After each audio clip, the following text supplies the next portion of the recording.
अगर हमें घर में रोज़ चिक चिक हो और मियाँ बीवी आपस में लड़ते रहें तो उससे क्या क्या नुकसान होते हैं और मियाँ बीवी की मिसअंडरस्टैंडिंग से घर का सुकून कैसे बर्बाद होता है। तो चलिए आज हम आपको यही दिखाने वाले हैं अपनी इस कहानी पर। तो कहानी को शुरू से अंत तक देखिएगा।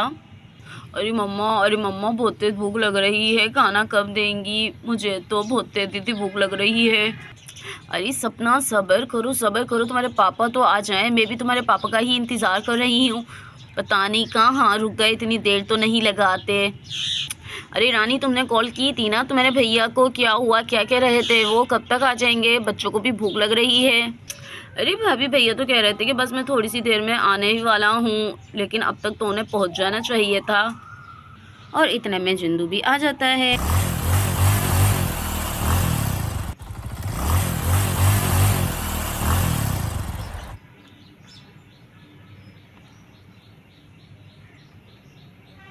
चलो आ गए तुम्हारे पापा, मैं खाना लगाती हूँ और जल्दी से जाओ, दोनों हाथ धोकर आ जाओ। अरे मम्मा, हाथ धो के तो बैठे थे और कितनी बार हाथ धोएंगे? बस आप तो खाना लेकर आ जाओ भाई, मुझसे तो बर्दाश्त नहीं हो रहा, भूख लग रही है। ला रही हूँ सपना, थोड़ा सा सब्र और बर्दाश्त करना भी सीखो। अरे खैरियती, इतनी देर कहाँ लगा दी आपने? इतनी देर पहले आपने कॉल पे कहा था कि हाँ मैं पहुँचने वाला हूँ, और अब देखिए टाइम पूरा पौन घंटे के बाद आप आ रहे हो। रास्ता तो इतना बड़ा नहीं है, फिर कहाँ रुक गए थे? देखो रिमशा, बहुत सारे काम होते हैं। अगर मैं खेतों से निकला हूँ तो रास्ते में हज़ारों काम भी तो पड़ सकते हैं, कोई मिल भी तो सकता है। ये तुम अपनी शक करने की आदत ना ख़त्म कर दो, समझ आ रही है ना? और मुझे पसंद नहीं है आते ही सवाल जवाब करना। अब जाओ जल्दी से खाना लगाओ। अरे ऐसा भड़क क्यों रहे हैं? मैंने ऐसा क्या पूछ लिया आपसे? सिर्फ यही तो पूछा है कि पौन घंटे पहले कहा था आ रहा हूँ, फिर रास्ते में रुक गए, बस यही तो पूछा है। यकीनन कुछ ना कुछ दाल में काला है तभी तो। अरे क्या मतलब है रिमशा तुम्हारा? है तुम कहना क्या चाहती हो कि मैं नैन मटके कर रहा हूँ रास्ते में? देखो बाज आ जाओ, मुझे ये शक करना बिल्कुल पसंद नहीं है, समझ आ रही है ना? मेरी लाइफ है, मैं देर से आऊँ जल्दी आऊँ। जाओ और जाकर अब खाना लगाओ और हटो मेरे रास्ते से। जब देखो जब सवाल, जब देखो जब सवाल, इससे तो बेहतर था मैं शादी नहीं करता। अरे क्या हुआ भैया, आपका मुंह क्यों उतरा हुआ है? क्या हो गया? फिर भाभी से लड़ाई हो गई आपकी? अरे तुम्हारी भाभी के दिमाग में तो भूसा भर गया है, भूसा। इस औरत के दिल से शक ही नहीं निकलता। अरे हाँ हाँ, बस मेरे ही तो शक के कीड़े नहीं मरते। आप तो जैसे कुछ करते ही नहीं हो, बोलेंगे कहाँ कहाँ, आएंगे कब। और ये कहते हुए रिमशा खाना नीचे रखती है। अपना तो गलती को भी मानेगा नहीं, बस मेरी गलती सबको नजर आएगी। अगर वक्त पर ही सारे काम कर ले तो मुझे बोलना ही क्यों पड़े। चलो प्लेटें रख दी हैं मैंने, चलो अब खाना शुरू भी कर दो। अरे ये क्या, आज तुमने फिर चावल बना ली क्या? तुम्हें चावल के अलावा कुछ और नहीं बनाना आता रिमशा? जब देखो सुबह चावल, शाम चावल, चावल के अलावा भी कुछ बना लिया करो। हाँ तो क्या बना लूँ, मुझे वो भी तो बता दो। दालें तुमसे खाई नहीं जाती, सब्ज़ी बनाओ तो तुम्हारी बेटियों के मुंह बन जाते हैं, दाल तुमसे खाई नहीं जाती। अब मुझे ये बता दो मैं क्या पकाऊँ? अब मुझे तो एक ही चीज़ समझ आती है, चावल। मैं तो चावल ही बनाऊँगी जो सब खाएँगे। हाँ तो यूँ बोलो ना कि तुम्हें रोटी पकाते हुए मौत पड़ती है, तभी तो तुम चावल उठा कर डाल देती हो। पकानी नहीं पड़ेगी, सालन भुनना नहीं पड़ेगा, उठाए चावल और बना लिए। हाँ मुझे तो रोटियां पकाते हुए मौत आती है। इतने सालों से तुम्हारी माँ तो कब्र से निकल के तुम्हें रोटियां पका पका कर दे रही है ना?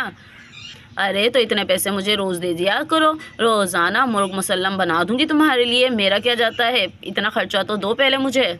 हाँ तुम्हें तो 24 घंटे पैसा पैसा पैसा, तुम्हें चाहिए ही क्या सिवाय पैसों के? और अम्मी पापा प्लीज़ प्लीज़ मत लड़ो, मत लड़ो, प्लीज़ मत लड़ो, खाना खा लो, मुझे तो वैसे बहुत तेज भूख लग रही है। प्लीज़ भाभी चुप कर जाएं प्लीज़। अरे भैया प्लीज़ आप ही चुप हो जाएं, देखिए तो सही, सितारा, सपना सितारा कितनी सहम गई हैं। रोज़ चिक चिक चिक चिक चिक चिक। मैं चिक चिक करता हूँ सुबह से ले शाम, सुबह से काम करके बंदा शाम में आए और शाम में भी अगर सुकून का खाना ना मिले तो लानत है ऐसी ज़िंदगी पे। जा रहा हूँ मैं, तुम बैठ कर खाओ ये। ठीक है कि जिंदू गुस्से से अपनी बाइक निकालता है और बाहर जाता है। रोज़ चावल लो चावल, इस औरत ने तो ज़िंदगी बर्बाद करके रख दी है मेरी। और यहाँ पे जिंदू घर से बाहर निकल जाता है।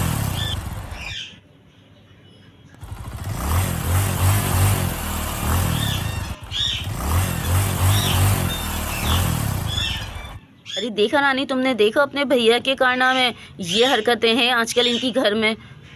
मजाल है अगर घर का खाना पसंद आ जाए इनको, और मेरे हाथ का तो बिल्कुल भी नहीं। देख लेना एक ना एक दिन तुम्हारे भैया किसी ना किसी औरत को लाकर मेरे सर पे मुसल्लत कर देंगे। अरे बस भी करें भाभी, आप भी तो होते ही शुरू हो जाती है भैया के। अरे भाभी अभी तो सब्र कर सकती थी ना, आते ही भैया से सवाल जवाब शुरू कर देती हैं। अरे पहले उन्हें खाना खाने देती और बाद में ही कुछ पूछ लेती जो पूछना था आपको। लेकिन आप भी तो, अब क्या कहूँ मैं आपको। हाँ भाई, सारा कसूर तो भाभी का ही होता है। भाई चाहे कुछ भी करे लेकिन बुरी तो भाभी नहीं बनना है। खाओ खाना, मेरे तो सर में दर्द हो रहा है, मैं जा रही हूँ अंदर लेटने। ये कहकर रिमशा भी खाना खाए बगैर अंदर चली जाती है। अरे सपना में तुम्हें खाना निकाल कर दे देती हूँ, तुम तो खा लो, कब से भूख भूख कर रही हो। चलो सितारा तुम भी खाना खा लो। अरे लानी बुआ मेरा तो बिल्कुल भी दिल नहीं चाह रहा खाने का, मैं कुछ नहीं खा रही, मैं तो ऐसे सो जाती हूँ। अरे हाँ रानी बुआ, मेरा भी दिल नहीं चाह रहा, आप ये खाना उठा लो। कह रहे कौन भूखते कौन, चलो फिर मैं ये खाना उठा लेती हूँ। सड़क पे जिंदू बहुत तेजी से गाड़ी निकालता है। अरे ये तो जिंदू भैया है। अरे ओ जिंदू भैया कहाँ जा रहे हो इतनी स्पीड से? अरे देखो तो सही कितनी तेजी से चला रहे हैं जिंदू भैया। और यहाँ जिंदू बहुत तेजी के साथ गाड़ी चला रहा होता और तभी एक ट्रक सामने से आता है और जिंदू की गाड़ी टकरा जाती है। और ये जिंदू भैया की एक्सीडेंट हो गया। अरे भागो, जिंदू भैया का एक्सीडेंट हो गया। अरे मैं तो पहले ही कह रहा था सीलो चलाओ सीलो चलाओ। अरे कितना खतरनाक एक्सीडेंट हुआ है। अरे जिंदू भैया को उठाओ उठाओ, जल्दी से उठाओ। अरे जिंदू भैया, अरे ये तो बेहोश हो गए, जल्दी से आओ। अरे ये बाइक तो हटाओ, बाइक हटाओ। अरे राजू इसको उठा।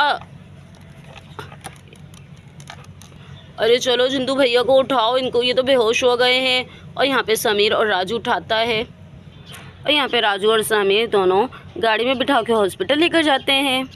अरे समीर भाई, आप ज़रा रिमशा दीदी के घर जाकर उनको इतला कर दें, मैं जिंदू भैया को हॉस्पिटल लेकर जा रहा हूँ। और यहाँ पे राजू जिंदू को हॉस्पिटल ले जाता है और समीर घर पे बताने जाता है। और यहाँ पे समीर घर पे इतला देने के लिए आ जाता है।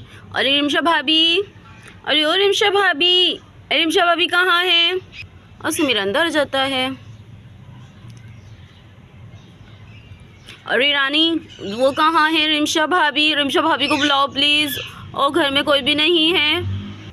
अरे समीर भैया, अरे समीर भाई, खैरियत तो है? आपका चेहरा क्यों उतरा हुआ है? खैरियत तो है ना? अरे तो मेरी खैरियत छोड़ो, जल्दी से बताओ रिमशा भाभी कहाँ है? प्लीज़ रिमशा भाभी को बुलाओ जल्दी। अरे ये तो समीर की आवाज़ आ रही है, ये मुझे ही बुला रहा है, चलो मैं चल के देख लेती हूँ। अरे क्या हुआ रानी? अरे तुम ही बताओ समीर, क्या हुआ? खैरियत तो है? इतनी जल्दी में मुझे क्यों आवाज़ें लगा रहे हो? अरे रिमशा भाभी, अब जो मैं बात बताने लगा हूँ, प्लीज़ आप अपना दिल थाम के सुनिएगा और प्लीज़ घबराइएगा मत, ठीक है? आप अभी और इसी वक्त मेरे साथ हॉस्पिटल चलिए जल्दी से। लेकिन क्यों? खैरियत तो है ना? प्लीज़ सही सच बताओ, क्या हुआ है समीर? अरे रिमशा भाभी, वो है ना, जिंदू भैया का एक्सीडेंट हो गया, ट्रक वाला मार गया जिंदू भैया को, उनको राजू हॉस्पिटल लेकर गया है। आप चलिए मेरे साथ जल्दी से। क्या? जिंदू को एक्सीडेंट हो गया? सपना के पापा का एक्सीडेंट हो गया? अरे चलो मेरे साथ चलो जल्दी, पता नहीं कैसे होंगे। अरे रानी आ जाओ, तुम भी मेरे साथ चलो। और यहाँ पर सब समीर के साथ हॉस्पिटल के लिए निकल जाते हैं और रजी यहाँ पर हॉस्पिटल ही आता है। अरे दीदी, अरे ओ दीदी, अरे दीदी जल्दी है, ये देखिए जिंदू भैया का एक्सीडेंट हो गया है, जल्दी से आइए स्ट्रेचर लेकर। अरे दीदी इसको देखिए, जिंदू भैया को, इनका एक्सीडेंट हो गया है। अरे ट्रक वाला टक्कर मार गया, देखिए कितना खून दे रहा है। अरे इनकी तो सांसें भी सीलो चल रही हैं। अरे चलो जल्दी से राजू, इनको ऐसा करो बेड पर शिफ्ट करो, जल्दी से उठाओ। और यहाँ पे डॉक्टर और राजू दोनों जिंदू को बेड पर शिफ्ट करते हैं। अरे हट जाओ जल्दी से हट जाओ। अरे जल्दी से लेकर चलो इसको बेड पर, मैं जा रही हूँ अंदर सर्जरी करने। और ये कहकर डॉक्टर अंदर सर्जरी करने चली जाती है। ओहो, ये तो बहुत ज़्यादा ब्लड इसका निकल चुका है, चलो मैं यहाँ पे इसकी खून साफ करती हूँ। और तभी यहाँ रिमशा आ जाती है। अरे जिंदू कैसे हैं? अब बताओ जिंदू कैसे हैं? राजू ठीक तो है ना? वो, मुझे उनको देखना है, मैं अंदर जा रही हूँ। अरे रिमशा दीदी, अभी आप अंदर नहीं जा सकती। अभी दीदी उनका मुआयना कर रही हैं और सर्जरी है छोटी सी, वो कर रही हैं। उनका बहुत ज़्यादा खून निकल गया है। बस आप यहाँ बैठकर दुआ कीजिए, आ जाइए। लेकिन अभी आप अंदर नहीं जा सकती, दीदी ने मना किया है, किसी को भी अंदर नहीं आने देना। अरे राजू, मेरे भैया तो ठीक है ना, वो सही हो जाएंगे ना। चलो मैं भाभी के पास बैठ जाती हूँ। अरे मम्मा पापा सही हो जाएंगे ना, ठीक हो जाएंगे ना हमारे पापा। अरे दुआ करो सितारा, सही हो जाएंगे भैया, टेंशन नहीं लो। अरे रिमशा क्या हुआ, जिंदू को बताओ। अरे क्या हो गया मेरे भाई को, क्या हो गया, ठीक तो है ना। अरे मामा जी हौसला रखिए, सही हैं जिंदू भैया, छोटी मोटी चोटें हैं, अभी ठीक हो जाएंगे, आप चिंता क्यों कर रहे हैं। और यहाँ पे निशा दीदी भी आ जाती हैं। अरे क्या हुआ जिंदू को, कोई मुझे भी बता दो क्या हुआ है। अरे अब कैसा है। अरे निशा दीदी ठीक हैं, बस थोड़ी सी चोटें लग रही हैं, अभी आ जाएंगे, सही हैं वो। चलो जिंदू अब बताओ कैसा फील कर रहे हो तुम। अब तो पैर नहीं हो रहा ना, मैंने तुम्हारी पट्टियाँ बांध दी हैं। और यहाँ पे डॉक्टर निमल बाहर आ जाती हैं। अरे रिमशा, परेशानी की बात नहीं है, अब तुम जाकर देख सकती हो जिंदू को। जाओ, वो तुम्हारा इंतज़ार कर रहा है, अब तुम सब जाके मिल सकते हो। Thank you so much doctor, मैं जाके देखती हूँ जिंदू को। जिंदू, अरे सपना के पापा कैसे हैं आप। अरे सपना के पापा प्लीज़ मुझे माफ़ कर दें, आइंदा मैं कभी ऐसा नहीं करूँगी, कभी आपसे नहीं लड़ूँगी। मेरी चिक चिक की वजह से ही आपका ऐसा एक्सीडेंट हो गया। अरे मुझे भी माफ़ कर दो रिमशा, मेरी भी गलती थी, मैं भी तो बहुत ज़्यादा चिक चिक कर रहा हूँ, इस वजह से ऐसा हो गया। अब आप जल्दी से सही हो जाइए, प्लीज़ जल्दी से सही हो जाइए, फिर हम घूमने चलेंगे और बहुत एंजॉय करेंगे। और अब मैं आपसे कभी नहीं लड़ूंगी, कभी नहीं आप पे शक करूंगी। दोस्तों देखा आपने, मेरे ज़रा से शक करने और चिक चिक करने की वजह से आज सपना के पापा का कितना ख़तरनाक एक्सीडेंट हुआ। तो प्लीज़ आप भी अपने शोहरों से हरगिज़ नहीं लड़िए। जब वो बाहर जाते हैं तो हमें नहीं पता होता कि उनका मूड कैसा है, और बाहर कोई नागानी आफत में फंस जाए, जैसे कि जिंदू के साथ हुआ।